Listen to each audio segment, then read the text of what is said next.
So there's no great secret to any of this. There's a way you can do it. There's a way you can prevent writer's block. Let's talk about that this episode of Horrible Writing. That will never work. You can't push that. Seriously? Don't. Oh my God, that's really that's bad. You probably should find other hobbies. You ever learn how to stop? Stop. Be happy. Well, you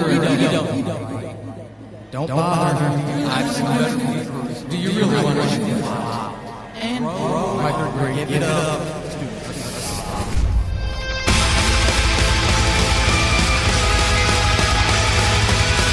Welcome to Horrible Writing, the rawest, most candid, in-your-face writing show on the interwebs because none of us have time to suck.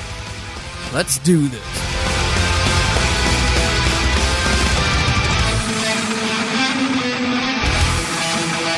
Hey everyone, Paul Sagan, your host. Happy 101 episode. Let's start this second century of podcast episodes off right by focusing on what we can do, not why we can't do something.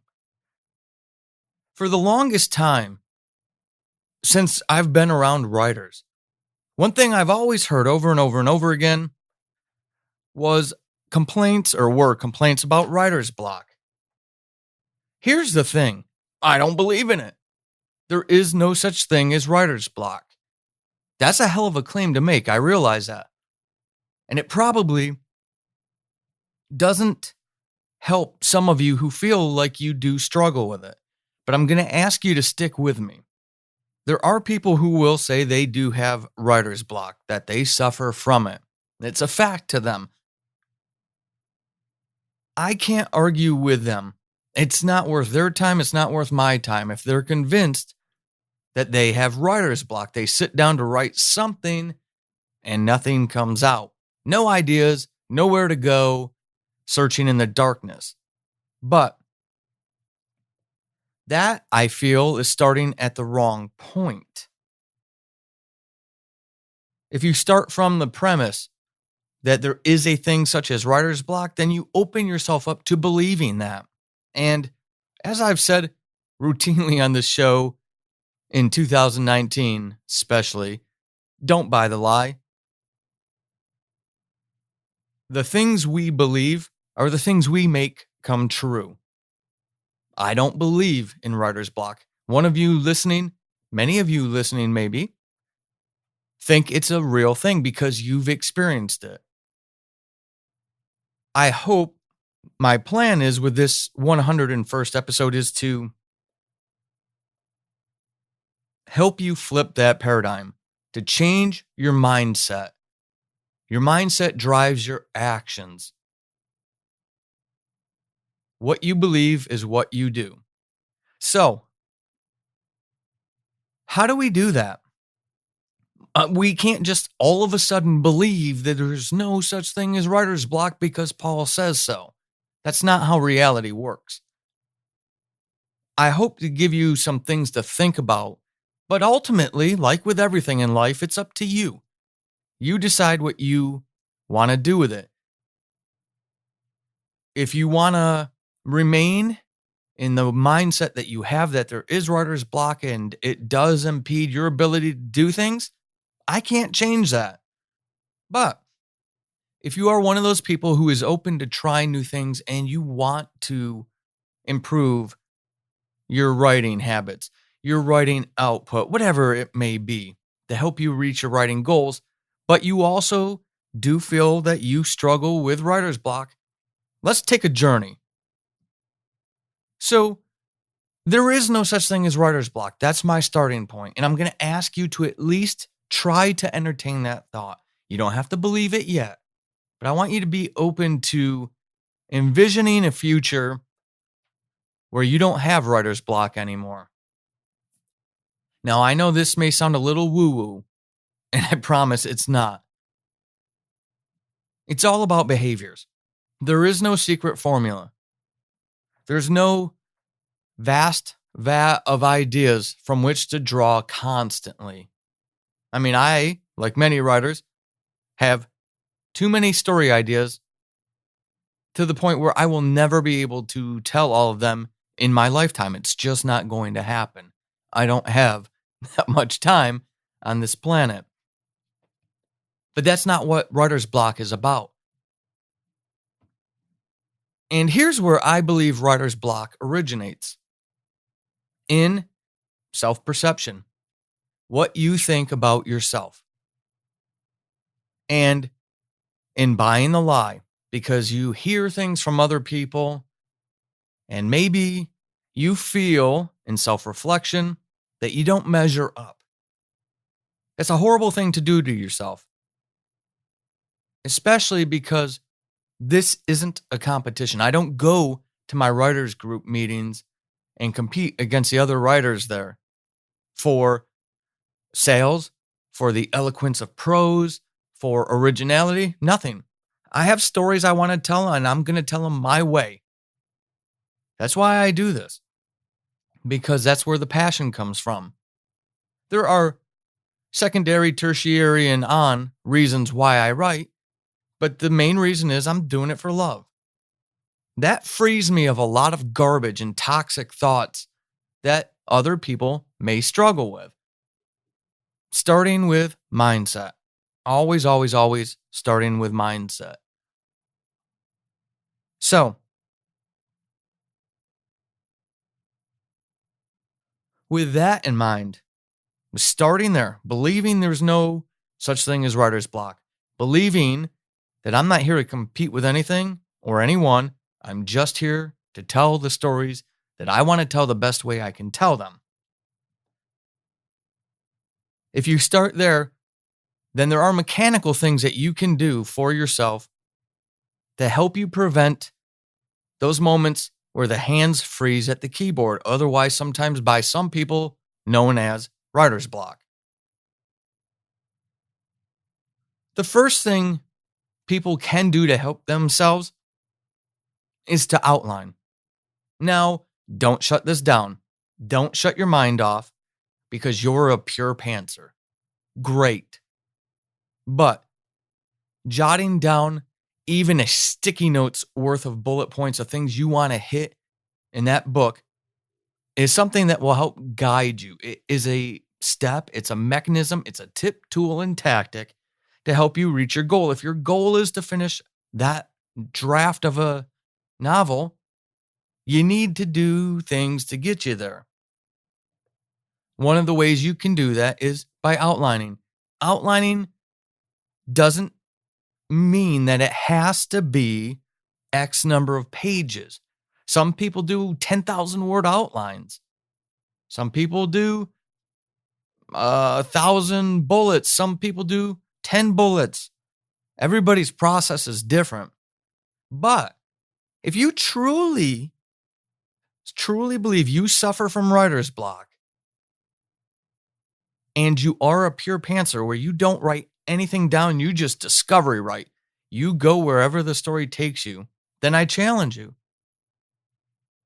Because if you're experiencing writer's block, in part, it's due to the fact that you don't have a roadmap. You have not written anything down. In your head, you might have an idea of where you want to go, but that's the problem. It's all tucked away in your head, and it takes you off course, and it puts you into corners. And when your writing gets put into a corner, you don't know how to get out of it because you can't see where you're going.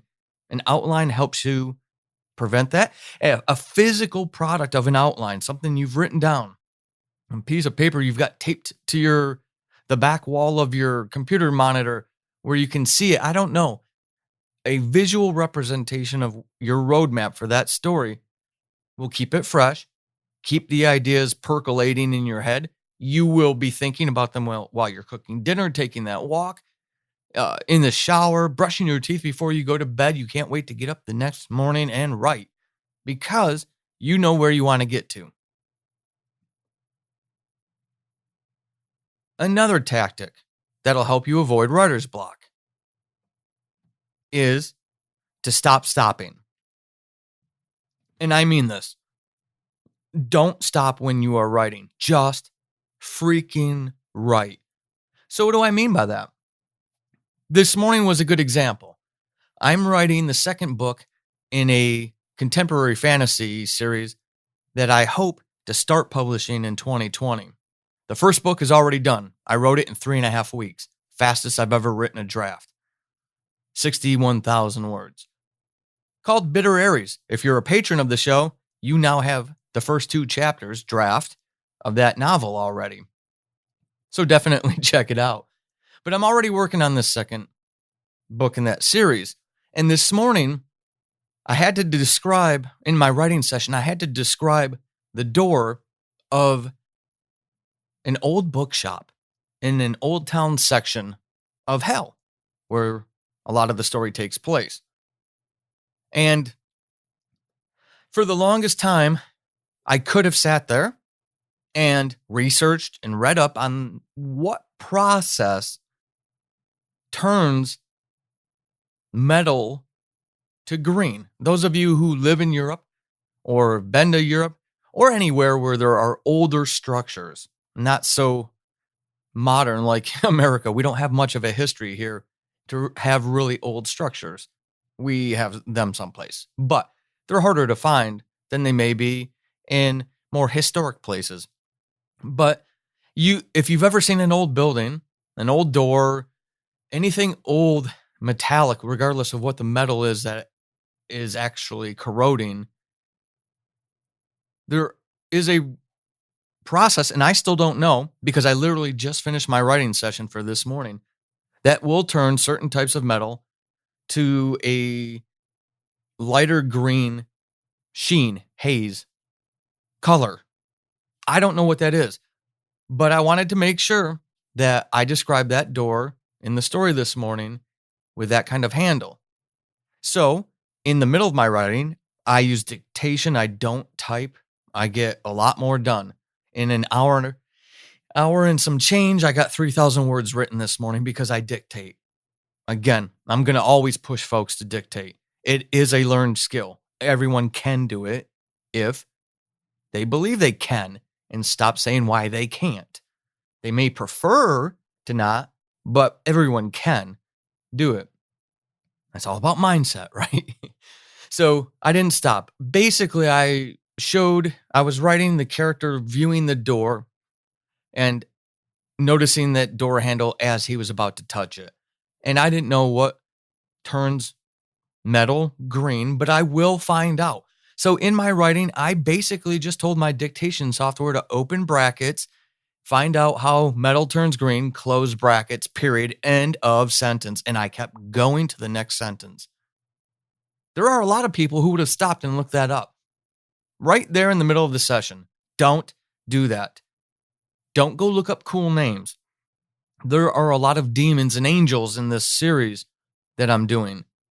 I want names that will help enhance that picture that my readers will have in their minds as they're reading about these characters. So I'm not going to call anybody Bob, but I'm not going to stop and look those names up while I'm writing. I will put Bob as a placeholder name in that day's writing. And then at night or on a break from work, I'll scour the internet for inspiration for a demon or an angel name. And then I will go do a find and replace in that document. The tip, tool, or tactic I have, the second one to offer, is to not stop when you're writing. Get off the internet and just freaking write. Just write. Now, associated with that third tip, kind of 2.1 maybe, is editing. I've been in a local writers group here in Olympia, Washington for over 2 years now. And in that time, I have written Chasing the Demon, Rip, 12 Deaths of Christmas, Novel Idea to Podcast, The Scales, Bitter Aries, and I'm 10,000 words into the next book in that series. I've written, that's 6 novels. I've written Who Killed Julie, 1 season of Subject Found, edited an entire season of Diary of a Madman, 4 scripts of Crown of Thieves. You get my point. the big catch I wanted you to notice was the 6 novels that I've written in those 2 years. I literally write so fast that it's almost pointless for me to go to the group meetings, because by the time we get even halfway through one of my novels, I'm already sending it off to the editor. In comparison, there are a number of people in that group. In fact, all of the novelists who, with the exception of 2 people, and there's 80 something people in the group, with the exception of 2 people, all of the novelists are still working on the same book they were working on when I started 2 years ago, and I've written 6. And the only other 2 that I mentioned are working on their second in that 2-year period. I don't have a magic formula. I'm a family person. I work full time. I've got other interests. Yet, 6-2 or 6-1, depending on how you look at the scoreboard, I'm doing something different than what other people are doing. And you know what it is? It's not because I've got all these ideas and I'm an amazing writer. It's because I don't edit in that first draft. Editing will happen, but I do not go back to a previous chapter and fix something. I will make notes. Hey, make sure you go back and change the color of Ezekiel's hair. Right? I will make that note for myself in Scrivener. I love Scrivener. It keeps me organized. But I keep pressing on. Ain't nobody got time to go back. Keep moving forward. Get the damn draft done. Then you can go back and fix. You'll be editing for a while anyways. But many, many, many writers, and again, this is why I led off with mindset and who you are as a person and how you view yourself.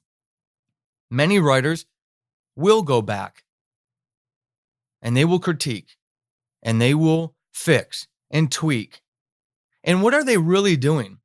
What they're really doing is trying to reach perfection. You're never going to write the perfect novel. Never. It's not going to happen. Why aim for that? Write the best novel you can and move on. Believe in yourself.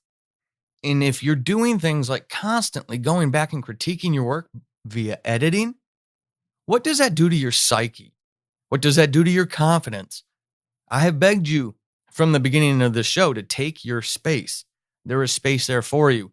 Take it. Don't wait for somebody to hand it to you. Go get it.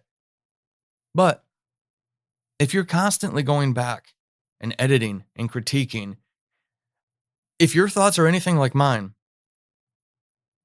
there's a little bit of imposter syndrome going on. There's a little bit of doubt that you could even do this, that anybody would bother to read it. All of those kind of things.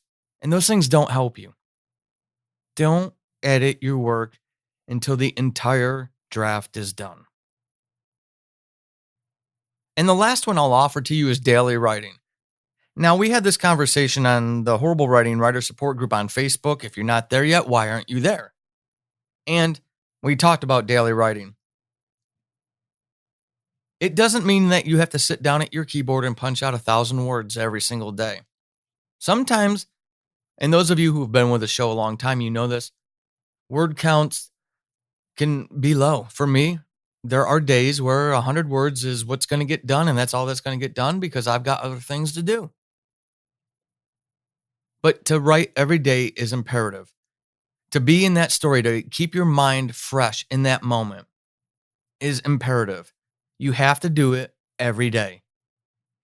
Even if that's just outlining a character, working on a character profile for 15 minutes. Everybody has 15 minutes. If you don't have 15 minutes, you've got a problem task and time prioritizing.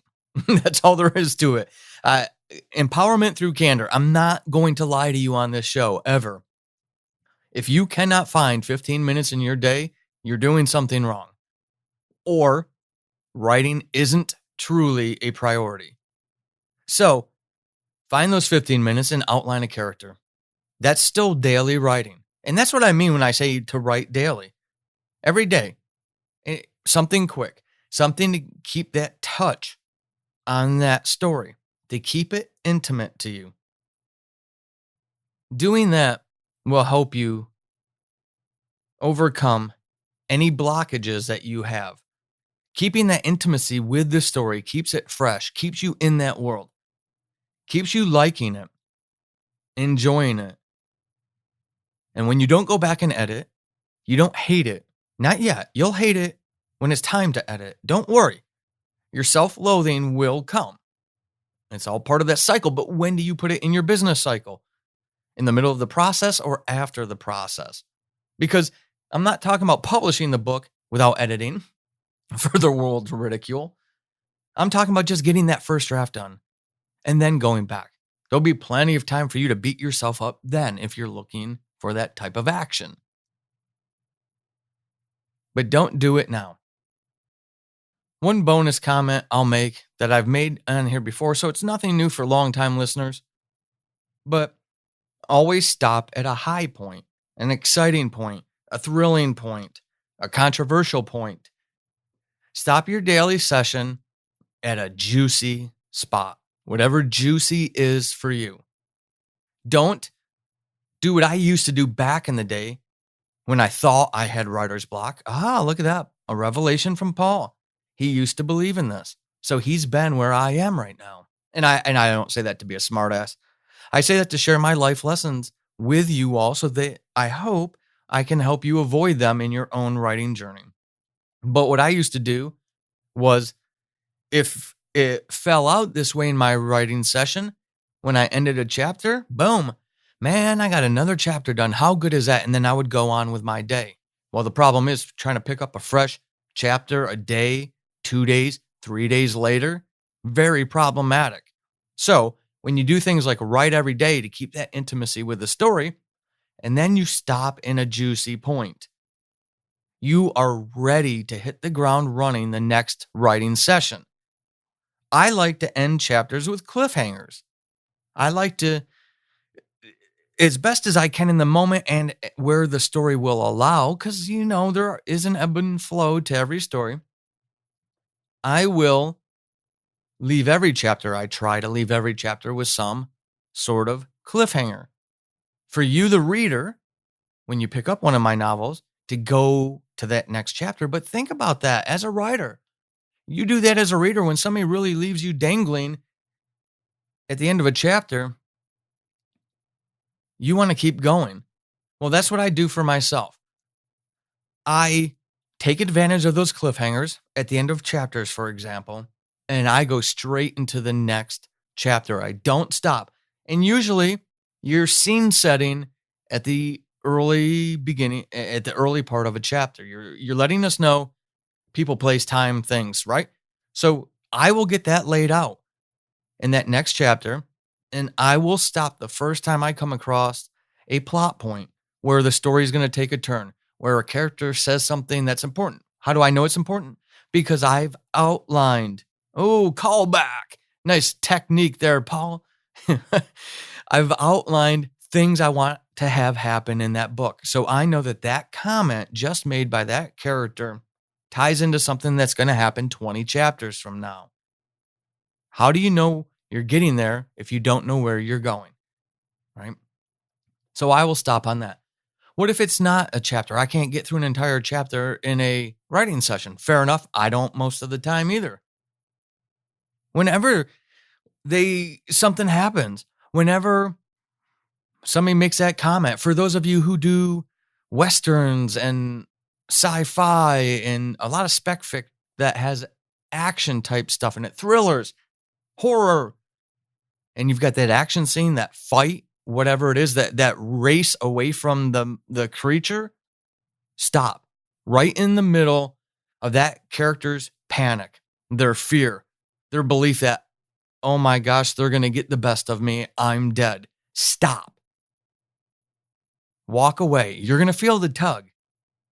You're going to feel that story calling you back. Deny it.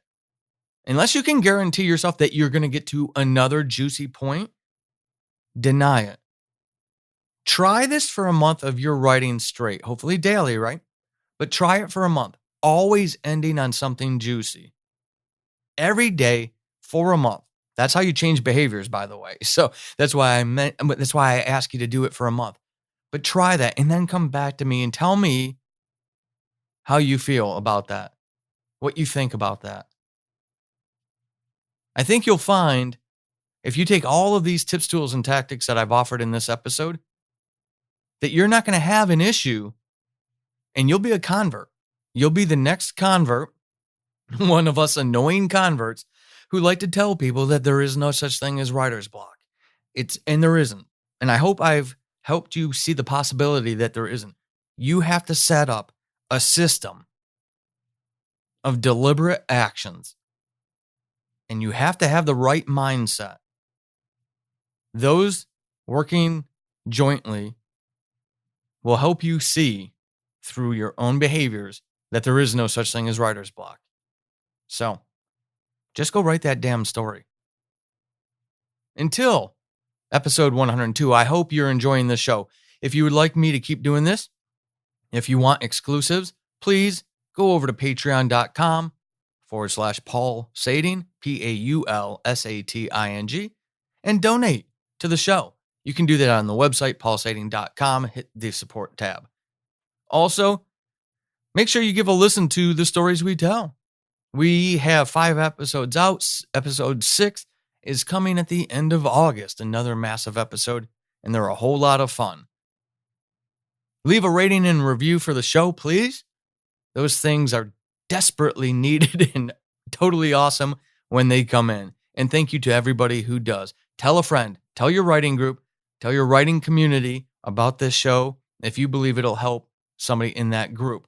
And of course, if you are a writer, an aspiring author, audio dramatist, poet, it doesn't matter, folks. We've got people who write comics and comedy in that group. Come over to the Horrible Writing Writer Support Group on Facebook.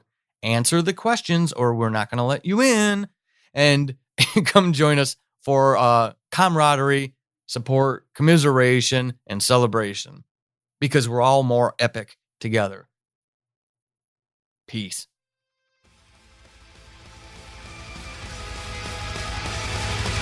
This has been Horrible Writing, and hopefully after this episode, you suck less than you did at the beginning. I am Paul Sading, your host extraordinaire. You can find me over on the Twitterverse @WritingHorrible and over at paulsading.com/horrible-writing. Until next time, suck less.